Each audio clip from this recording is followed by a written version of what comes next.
Sport FM matin en direct du studio Messan Niamey. Mesdames et messieurs, bonjour. Après Nibombi, Daré, puis tout récemment Afizou Traoré pour l'UEFA Pro, Jonas Kokou Komla est désormais nanti d'une licence A de la Confédération africaine de football. Une certification qui donne de la dimension. Vous allez écouter dans cette édition les derniers récipiendaires togolais. De l'ambition pour le centre Swallows, le projet doit transcender les frontières et ressembler à d'autres sur le continent, indique Florent Hegra Kataka, l'administrateur. Nice, Strasbourg et Toulouse tombent en 8e de finale de la Coupe de France. Fini aussi pour Arsenal en Ligue Cup, ça passe in extremis pour le Real et le Bayer Leverkusen. On fait le point dans cette édition. Et puis nous sommes jeudi, la page culture de Roméo Yetor, bien au rendez-vous. Elle évoque l'actualité de l'artiste de la chanson togolaise, la Mouziki. C'était le sommaire, mesdames et messieurs. Voici le journal. L'actif Yoruma. Le journal sur Sport FM. Jonas Kokou Komla, désormais titulaire de la licence A de la Confédération africaine de football, un document qui lui permet d'entraîner n'importe quel club en sélection ou sélection nationale sur le continent. L'ex-sélectionneur des éperviers locaux et actuel patron de la sélection nationale féminine djiboutienne raconte son parcours. On a commencé en novembre 2023. C'était le premier module à Agadir. À chaque 4 mois, on repartait. Donc, on a fait 2 fois Agadir. Le 3e module, on l'a fait lors de la CAN en Côte d'Ivoire sur l'analyse des matchs. Ensuite, on a parti faire un autre module. C'était à Rabat en novembre 2024. Après ça, donc, il fallait l'évaluation finale. Il y avait des épreuves pratiques sur le terrain. On te donne un thème. Tu prépares ta séance. On a fait à peu près 4 examens, évaluation. Donc, après le dernier module qu'on a fait à Rabat qui portait sur le projet de jeu, le microcycle d'entraînement et la gestion d'un effectif. Donc, après ça, maintenant, il fallait faire un examen, une évaluation finale. Et Dieu merci, aujourd'hui, j'ai eu mon diplôme. C'est une fierté pour moi d'avoir ce diplôme parce que ce diplôme permet d'être parmi les crèmes des entraîneurs africains. Ça me permet de travailler partout en Afrique sur le plan international, tant avec les sélections nationales qu'avec les clubs parce que ça nous a fait défaut. Plusieurs fois avec la SK, j'ai pas pu être sur le banc de touche par défaut d'avoir ce diplôme. Donc maintenant, je pense que je l'ai. Jonas Kokou Komla, à l'instant désormais détenteur de la licence A de la Confédération africaine de football. Autre récente certification, c'est bien celle de Afizou Traoré. L'ancien sélectionneur des éperviers U23 a décroché il y a 2 semaines l'UEFA Pro. C'est le plus grand diplôme d'entraîneur en Europe ainsi que le confirme le récipiendaire. Le diplôme de l'UEFA, c'est un diplôme professionnel, en commençant par l'UEFA B, A et Pro. Pro, nous on appelle ça la cour des grands, qui est vraiment complètement différent à l'UEFA B, à A. Le niveau est très élevé. Le dernier diplôme, mais l'apprentissage ne finit pas. On continue par suivre le pas des grands. Ce diplôme encourage pour te mettre dans la tête que tu es maintenant dans la cour des grands, mais on ne fait pas tout de suite les grosses têtes parce qu'on a des grands, des seniors, des expérimentés devant nous qu'on doit encore suivre à apprendre. Qu'est-ce que ça représente pour vous, l'UEFA Pro? L'UEFA Pro représente pour moi une récompense de tous les efforts que j'ai fait depuis, parce que j'ai commencé le plus bas. J'ai fait premièrement le diplôme E qui est entraîner les enfants de 5 ans. Après j'ai fait le D qui est pour entraîner les enfants de moins de 12 ans. Après j'ai fait le C pour finir avec la Fédération finlandaise de football, le C qui peut me permettre toujours entraîner les grands niveau amateur. Et après j'ai eu la chance de commencer l'UEFA B, qui est le premier diplôme de l'UEFA. Et après, j'ai eu la chance d'entamer avec l'UEFA A. Mais pour commencer l'UEFA Pro, ça n'a pas été facile.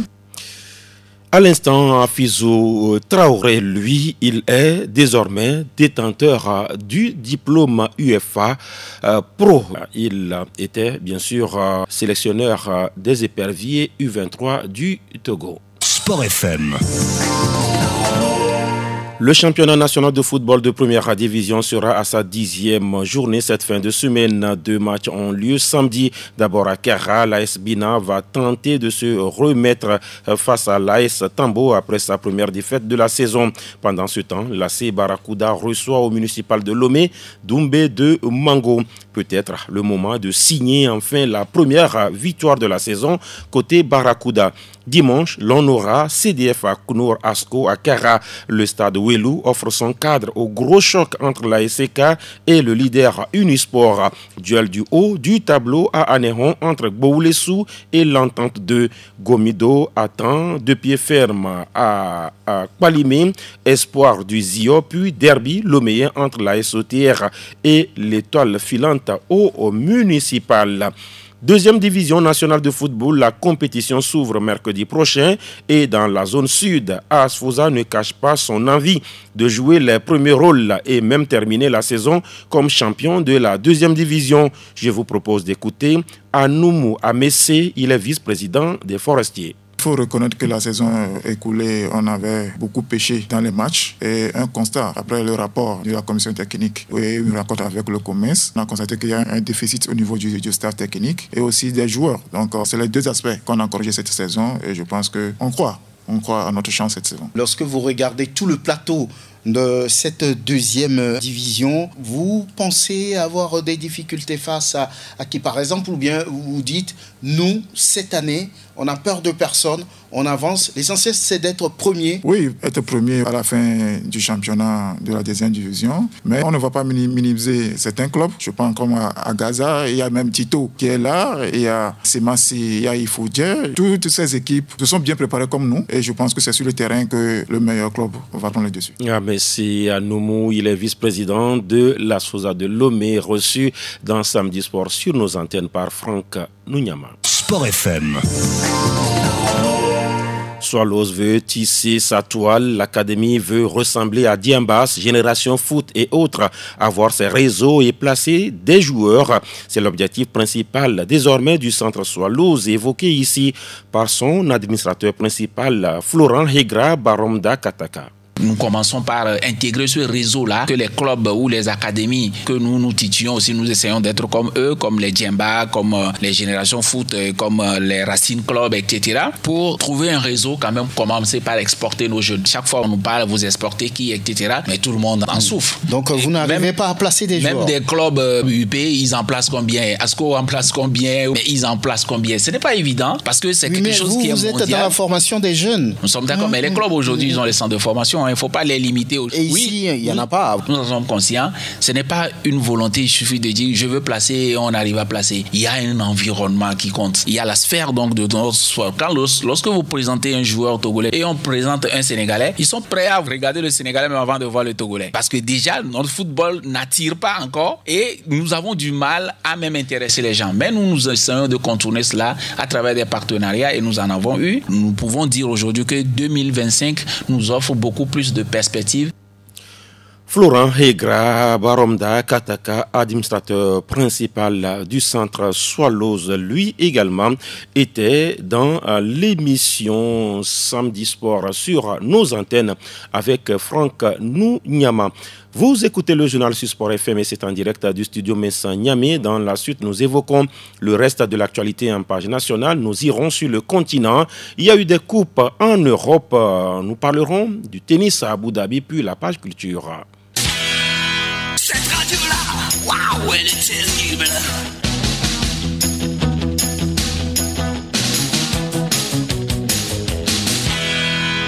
Sport FM.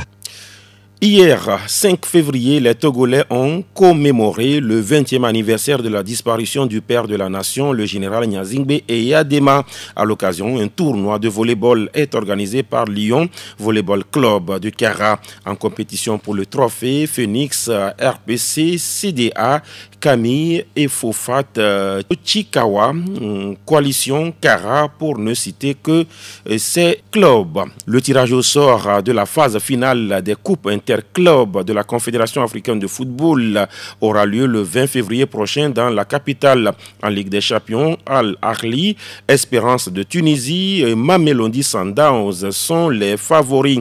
Les autres équipes qualifiées pour les quarts de finale sont Al-Hilal, l'Asfar du Maroc, Orlando Pirates, Pyramide d'Égypte et le MC Alger. Les matchs se jouent les 1er et 2 avril pour les rencontres allées, 8 et 9 avril pour les matchs retour.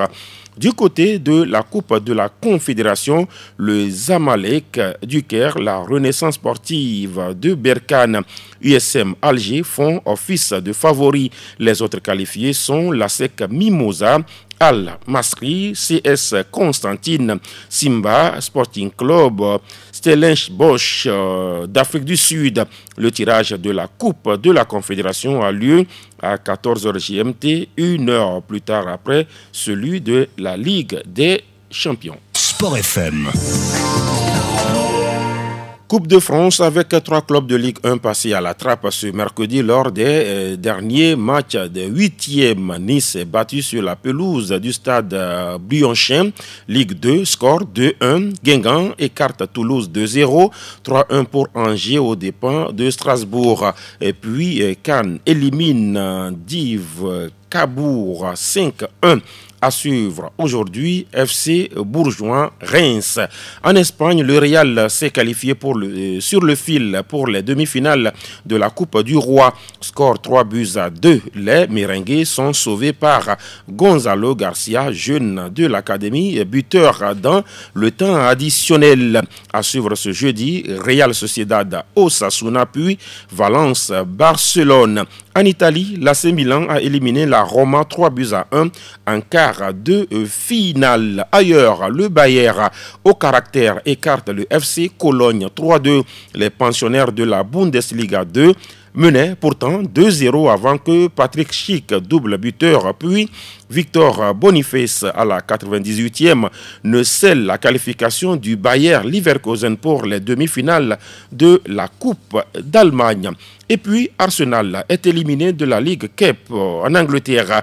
Les Gunners, battus déjà à l'aller 0-2, ont encore courbé les chines hier au St. James Park. C'était face à Newcastle, vainqueur 2-0. Les Magpies retrouvent en finale le vainqueur entre Tottenham et Liverpool. Spurs et Reds s'affrontent ce soir à Anfield. 1-0 pour Tottenham à l'aller. Sport FM. Tennis avant la page culture. Tennis à Abu Dhabi. Ce jeudi ont lieu les quarts de finale au Stadium Court. Voici le programme. Elena Rybakina, 5e joueuse mondiale, sera face à Ons Jabeur pour un 6e duel. Mais d'abord, un gros choc est à suivre en ouverture entre Belinda Bencic et Marketa Vondrousova. Le 3e quart de finale est un face-à-face entre Leila Fernandez et l'Américaine Aileen Krunger. Et enfin, en dernière rencontre, la Tchèque Linda Moskova affronte la Polonaise Magda Lineta. Retombée au 870e rang mondial après une suspension pour dopage, Simona Alep a annoncé sa retraite ce mardi lors d'un tournoi local. L'ancienne numéro 1 mondiale avoue n'avoir plus réussi à retrouver son niveau physique. À 33 ans, la Roumaine a remporté 2 grands chelems, Roland Garros en 2018 et Wimbledon en 2019. Au total, 24 titres en carrière pour Simona Alep. La page culturelle du journal. Page culture, nous y sommes. L'artiste de la chanson togolaise Athias Lamuziki effectue sa rentrée artistique après avoir échappé à la mort. Roméo Yetor a capté les temps forts du passage d'Athias dans Cocktail Star sur Sport FM.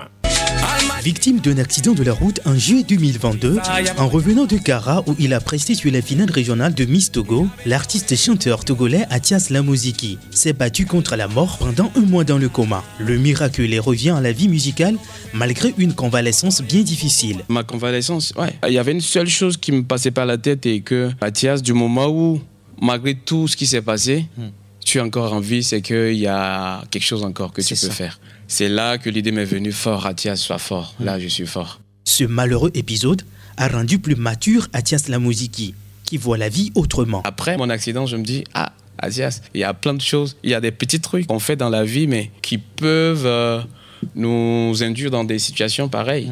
Donc, c'est juste un exemple. Donc, dans plein de choses, actuellement, pour le faire, je réfléchis beaucoup. Ça fait que je suis devenu un peu mature plus qu'avant. Après sa collaboration avec son mentor Fabio Di Milano, Athias s'est lancé avec le single fort. Mon ami, ce qui ne me tue pas, ça me rend fort, fort, ça me rend fort. Dès lors, il revoit sa direction artistique. Le public m'a connu avec Vovovo. Ça fait que l'étiquette là est restée. Athias qui chante la motivation, qui donne de l'énergie, qui donne de la force, qui encourage. Cette année 2025, j'ai vraiment envie de gérer les deux côtés, le côté lover, le côté quotidien. Athias Lamoziki veut rattraper le temps. À peine le single Almighty God paru le 10 janvier 2025, un nouveau morceau sort du studio en février pour marquer son côté lover. Hey yo Mago, t'es mon plus beau cadeau. Quand je te vois passer mon trésor, je suis KO. Bon retour, Athias. Fais-nous rêver davantage. Mon Eldorado. Athias Lamoziki dans cette page culture avec Roméo Yitor. Messieurs, vous refermez les portes de cette édition mise en onde par Théo Ajavon. Je suis Latif Yoruma. Merci surtout de nous avoir suivis.